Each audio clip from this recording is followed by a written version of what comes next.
So here's the difference between the stock Challenger airbox, which is on my right, and the Hellcat airbox, which is on the left. You'll notice that the stock airbox has got this kind of a ridge right here in it, where the Hellcat airbox is basically running straight down. Basically, the Hellcat airbox, it looks to me like it just has a bit more volume, gives the filter element a little bit more surface area. Efficient surface area, I should say, to work with than the stock airbox. I'm not 100% sure if that makes any real difference. I think that fresh air hole right there in the side does more work than the actual design of the airbox. But getting back to these filters as well, I want to show you the difference between the two. You got the stock one here on my left. Hellcat is on the right. Can't really tell the difference just by first glance, but the Hellcat will have these three ridges going down the middle of it. Best I can guess is that it gives it a bit more rigidity, because you shake that one around, it's fairly stiff. This one just kind of flops around. The big difference is in the flow, though. The stock air filter is rated clean. When it's completely clean, it's rated at about 730, I think, CFM. Yeah, there it is, 730 CFM. The difference between that one and the Hellcat filter, the filter for the Hellcat is about 1,000 CFM. Now, when you read this, it's going to read something like gallons per second or something like that, 610 gallons per second when it's totally clean.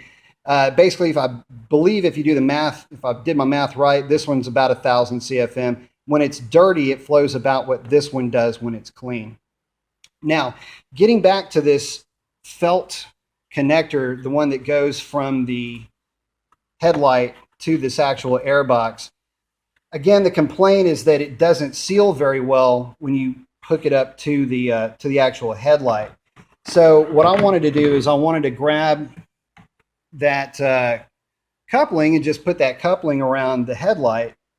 But unfortunately, it didn't work when it was completely stock. So as you can see, it looks a little chafed up. What I did is I took a razor and I just shaved the top layer of that silicone off of there. And then if you take your tube, just wrapping it around here for you so you can see, that tube will actually now slide onto there very snugly. And if you've got one of these, you'll know right away that there's something else going on here, because that will never stay on its own when you have the filtered or the felt connector just sitting there by itself. One other modification I wanted to show you guys. When you look down in this, down into the fender well in here, you'll see it's kind of hard to make out. I've got it lit up as best I can, but you'll see one part of a duct there and then another part of a duct there. Now, what that is the brake cooling duct, or at least that's what they're calling it for these cars.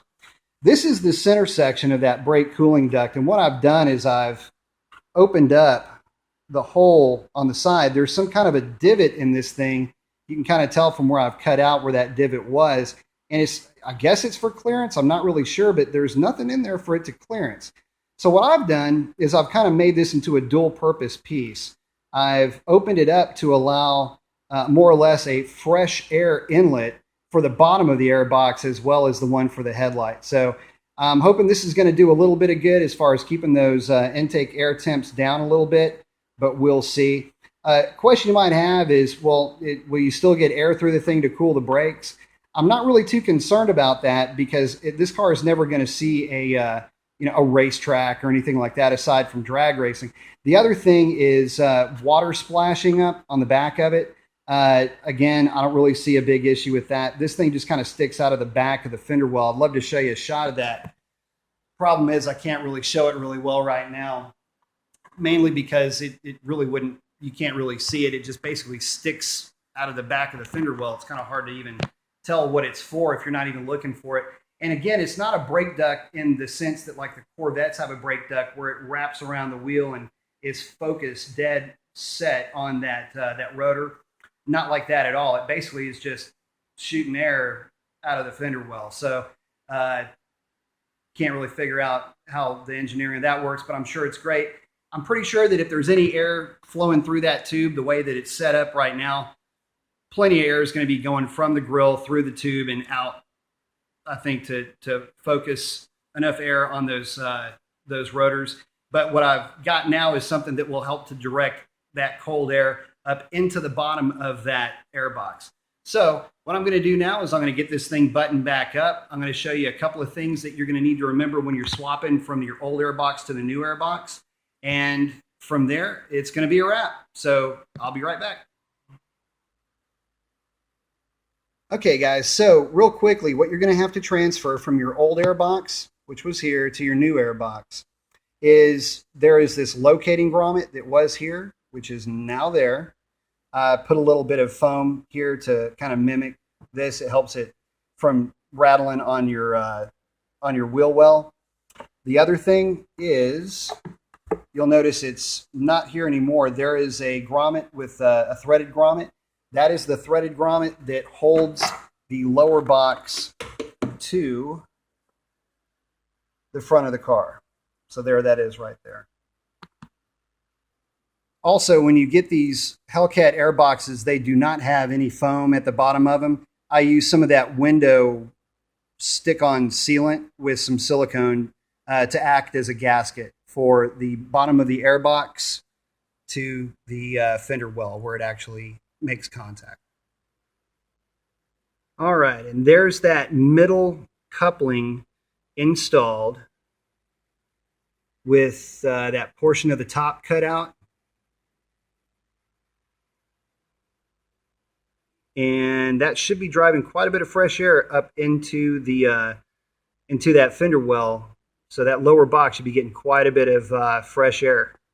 I'm a bit concerned about it though. Main thing I was concerned about was, water splashing up from the back. But again, this is not a daily driver. It's something that I drive only on nice days.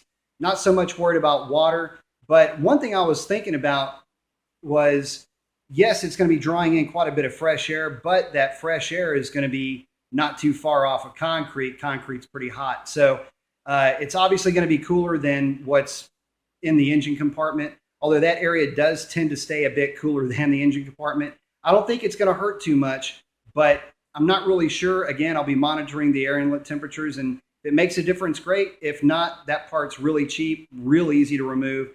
Again, it feels like it's just going to come apart in your hand when you reach down in there and grab it. If it doesn't really make too much of a difference, what I'll probably just end up doing is ordering that part, take the modified part out, and putting the stock part in. But let's get this thing put back together.